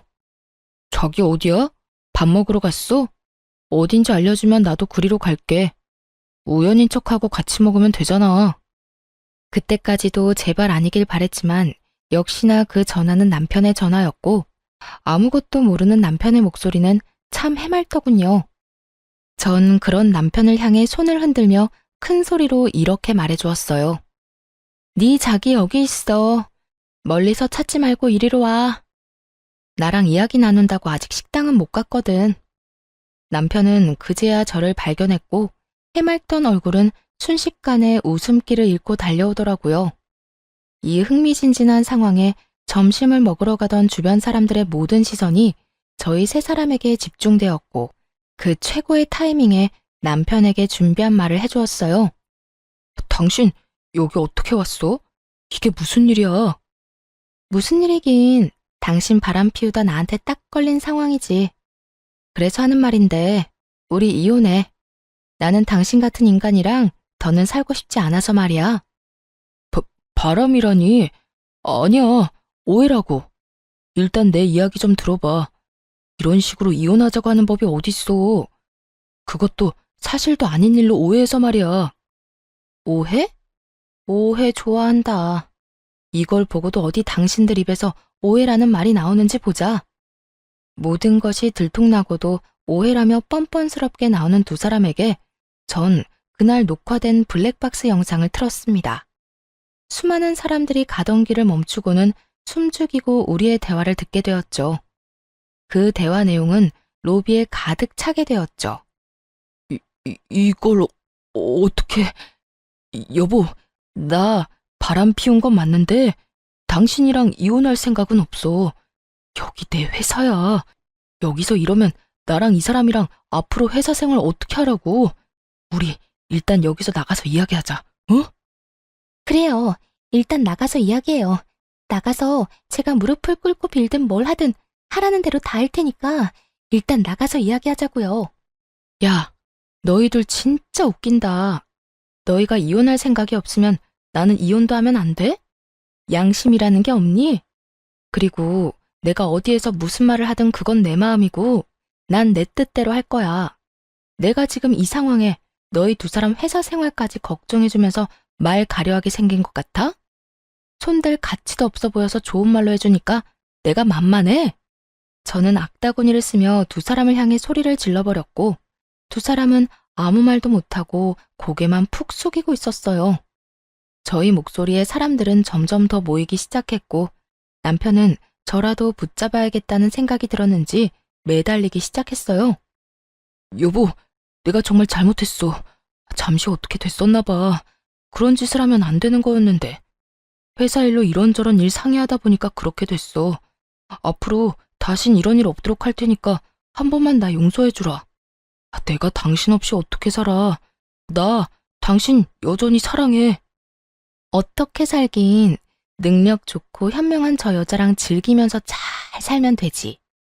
어찌되었든 난 내 할 말 다 끝났어. 더 할 말 있으면 법원에서 판사님한테 말해. 그렇게 뒤돌아 나오는데 상간녀가 무릎을 꿇고 빌기 시작하더라고요. 저기요, 제가 정말 죄송합니다. 남편분과는 다시는 만나지 않겠습니다. 제가 이렇게 빌 테니까 제발 제 남편에게만 알리지 말아주세요. 저 정말 이혼만은 절대 하고 싶지 않아요. 정말 웃기지 않나요? 자기 가정은 그렇게 소중하다는 사람이 남의 가정은 이렇게 망쳐놓고 이제 와서 미안하다는 말로 사과라뇨. 상간녀는 바닥에 머리를 숙이며 저에게 울고불고 하며 매달렸고 전 그런 상간녀를 내려다보며 말해줬어요. 와, 이거 진짜 웃긴 년일세. 남의 가정은 이딴 식으로 다 망가뜨려 놓고 네 가정은 행복하길 바래? 그렇게 네 가정이 소중했으면 애초에 이런 짓을 하지 말았어야지. 제발요, 제발. 정말 이혼까지 생각한 만남도 아니었다고요. 그저 가끔 밖에서 따로 시간 보내고 일 이야기 좀 나눈 것뿐이라고요. 그러니까 제발 제 남편에게만은 말하지 말아주세요. 말했지? 네가 이혼을 한다 만다 결정할 문제가 아니라고. 이거 놔. 너도 할 말 있거든. 변호사 데리고 와서 법원에서 이야기해. 그 더러운 손 내 몸에 대지 말고. 전 끝까지 제 바지가랑이를 붙잡고 늘어지는 상간녀를 뿌리친 채 그대로 친정에 왔습니다. 놀란 친정 부모님께는 그간의 일들을 조목조목 말씀드렸어요. 친정 부모님께 극진한 케어를 받으면서 이혼을 진행하게 되었어요. 전 당연히 유리한 재산 분할과 함께 두 사람에게 위자료를 받고 깔끔하게 이혼할 수 있었죠. 전 남편과 상간녀는 불륜 관계를 비롯해 진급에도 상간녀의 과한 개입이 있었음이 밝혀지며 둘 다 사이좋게 회사에서 쫓겨나고 말았죠. 제가 집으로 보내버린 소장을 상간녀의 남편이 발견하게 되며 상간녀 역시 외도 사실이 드러나 이혼을 당했다고 하더군요. 그리하여 전 남편 역시 상간녀 남편에게 위자료를 주게 되었고 그렇게 두 사람은 이혼을 하며 두 번의 위자료를 주느라 거지가 되었다고 합니다. 그렇게 그 지독한 인연도 끝이라고 생각했는데 전 시모가 가게로 찾아왔더라고요. 급한 일이 있는데 전 남편이 연락이 안 된다고 말이죠. 너는 왜 전화를 안 받니? 여긴 무슨 일이세요? 내 말 안 들리니? 왜 전화 안 받았냐고 내가 물었지 않니? 몇 번을 전화했는데 어떻게 단 한 통을 안 받을 수가 있냔 말이야? 내가 굳이 그쪽 전화를 받아야 하는 이유라도 있나요? 이제 그럴 이유가 없다고 생각하는데요. 뭐? 그쪽? 너 진짜 어디 아프니? 아무리 너랑 내가 사이가 좋지 않다고 해도 그게 며느리가 시어미한테 할 말이라고 생각하는 거니? 에휴, 다 됐고. 내 아들 요즘 무슨 일 있니? 왜 연락이 안 돼? 담보대출 이자 갚아야 하는 날은 지났는데 연락은 안 되고. 계속 연체 연락이 오니 내가 여러모로 불안해서 이렇게 왔다. 우리 아들 회사 출근은 했니? 들어보니 전 시모는 제가 전 남편과 이혼했다는 사실을 모르는 듯 하더군요. 그리고 급히 돈 쓸 일이 있다며 돈을 빌려갔다고 해요. 다름 아닌 전 시댁집을 담보로 받은 대출이었죠. 금방 갚겠다던 전 남편은 돈은 고사하고 연락도 되지 않는 상황이고요. 그 순간 갑자기 블랙박스 영상 속에서 보았던 두 인간들의 대화가 생각났죠. 자기야, 나 돈 좀 빌려줄 수 있을까? 돈? 무슨 돈? 무슨 일 있어? 돈 필요한 일이 좀 있어서. 저번에 이야기했지만 알다시피 우리 친정엄마가 아파서 내가 돈 나갈 일이 많았잖아. 우리 남편은 내 돈으로 친정 뒷바라지 하는 건 꿈에도 모르니까 이때까지 모은 돈 얼마나 되냐고 묻더라고. 모은 돈이 하나도 없다는 말이 안 나와서 대충 얼버무리긴 했는데 아무래도 조만간 통장 보자고 할 것 같아서. 그래? 그러면 일단 내가 좀 알아볼게. 나도 당장은 돈이 없고 우리 엄마한테 물어보고 빌려줄게. 정말? 자기 최고다, 진짜. 내가 이자까지 쳐서 꼭 갚을게. 금방 갚겠다던 그 돈은 결국 받지 못한 모양이더군요. 그럴 수밖에 없는 상황이기도 했겠죠. 전 남편은 저에게 그리고 상간녀의 남편에게 위자료를 준다고 퇴직금에 빚까지 내서 탈탈 털어줬을 테고 상간녀 역시 상황이 별반 다르진 않았을 테니까요. 전시모는 생각에 잠긴 제 어깨를 툭툭 치더니 준비한 말을 하기 시작했어요. 예, 예. 무슨 생각을 그렇게 하는 거야? 너 돈 좀 있지? 일단 나 돈 좀 보내다오. 일단 연체된 돈부터 빨리 넣어줘야지. 하루가 멀다고 연락이 오는데 사람 피 말라 죽을 지경이다. 아무것도 모르는 전시모는 아주 당당하게 당신 아들이 빌려간 돈을 제게 달라고 했어요. 그렇게 대단한 아들을 둔 전시모를 한껏 비웃어주며 그간의 모든 일을 하나도 빠짐없이 알려주었습니다. 그걸 왜 나한테 달라고 그래요? 나 그쪽 아들이랑 이혼했어요. 저 그쪽 며느리 아니에요. 이혼한 지 넉 달이 넘어가는데 그걸 아직도 몰랐단 말이에요? 뭐? 이혼? 너희가 왜 이혼을 해? 왜 이혼하기는요. 그쪽 그 잘난 아들이 회사에서 유부녀랑 바람이 났지 뭐예요. 대기업 그렇게 노래를 하더니 결국 대기업 다니는 여자 만났으니 아줌마한테는 좋은 일이겠네요. 너 무슨 말을 그렇게 하니? 그리고 아무리 이혼을 했다고 해도 한때는 시어머니였던 사람한테 그쪽 아줌마는 너무하지 않니? 네가 한 번을 안 지고 따박따박 따지고 드니까 내 아들이 바람이 나지. 내 아들 탓할 거 하나 없다. 다 네가 이렇게 되바라져서 그런 거야. 전시모는 이 와중에도 부끄러운 줄도 모르고 잘난 아들 감싸느라 정신이 없더군요. 그 눈물겨운 모성애 앞에 전 아직 말하지 않은 사실을 알려주었죠. 아, 그래요? 그러면 그런 걸로 치고 아줌마 대출 받았다고 했죠. 아마 그 대출금 못 갚아줄 거예요. 아줌마 아들 부정진급에 불륜까지 저질러서 회사에서 잘리고 이혼 위자료에 상간남 위자료까지 주느라 빚쟁이 됐을 거거든요. 그러니까 그 집 팔고 얼른 대출금부터 갚으세요. 아들 기다려봤자 연락 안 올 거라고요. 아, 그리고 아줌마한테 빌려간 그 돈 상간녀한테 빌려줬어요. 그 여자도 지금 빚쟁이 신세고요.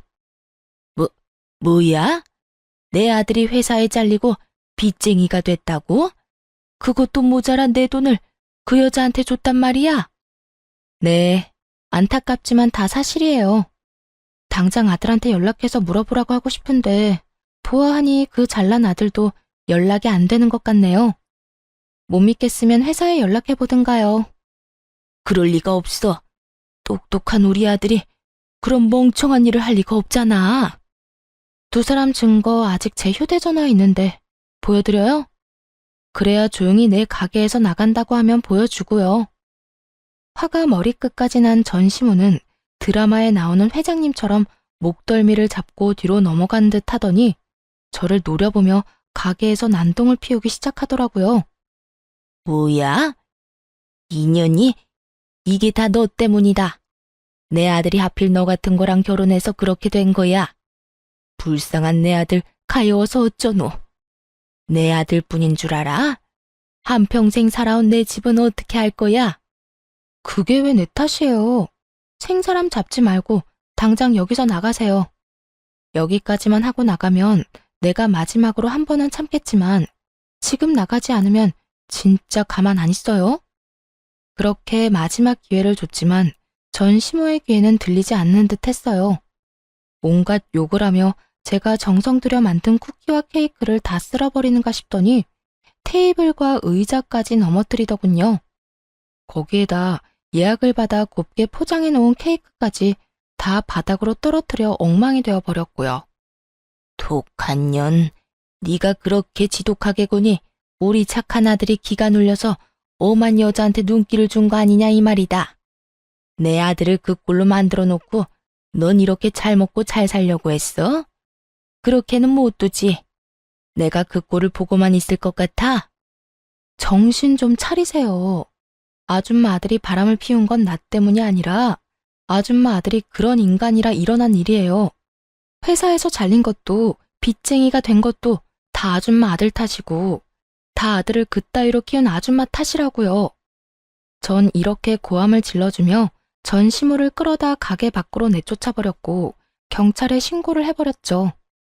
예전의 관계를 생각하며 전 시모의 만행을 그냥 넘길 만큼 마음이 너그러운 사람이 아니었어요. 사실 전 시모와의 정은 쌓인 적도 없었지만요. 그렇게 전 경찰에게 가게에서 난동을 부린 모든 장면이 담긴 CCTV 녹화 파일을 넘겨드렸고 전 시모가 망가뜨린 제품을 비롯한 모든 것들을 청구해 다 받아냈죠. 전 시모는 제가 그렇게까지 나올 것이라 생각하지 못했는지 저에게 전화가 와서 화를 내긴 했지만 그대로 차단해버렸습니다. 그 이후 다시 연락을 한다거나 찾아오는 일은 없었어요. 시간이 지나 건너 들려오는 소문에는 전 남편과 상간녀는 빚쟁이가 되어 하루살이 신세를 면치 못하고 살아가고 있다고 했어요. 그렇게 그 소식을 마지막으로 지긋지긋한 전 남편 그리고 그 가족과의 인연의 끈도 끊어지게 되었습니다. 전 좀 더 좋은 곳으로 가게를 옮겼어요. 새로운 곳에서도 다행스럽게도 자리를 잘 잡고 잘 지내고 있어요. 일이 많아 돈을 많이 버는 것이 좋긴 하지만 아무래도 그만큼 몸이 힘들기에 하루에 정해진 양만 판매하고 나머지 시간은 레시피 개발이나 휴식을 하며 시간을 보내고 있는 요즘이에요. 아직 누군가를 연애를 하거나 다시 결혼을 할 마음은 없어요. 아무래도 믿었던 사랑하는 사람의 배신이 가장 힘들었지만 전 시모에게 온갖 트집 잡히며 시달린 것도 큰 스트레스였거든요.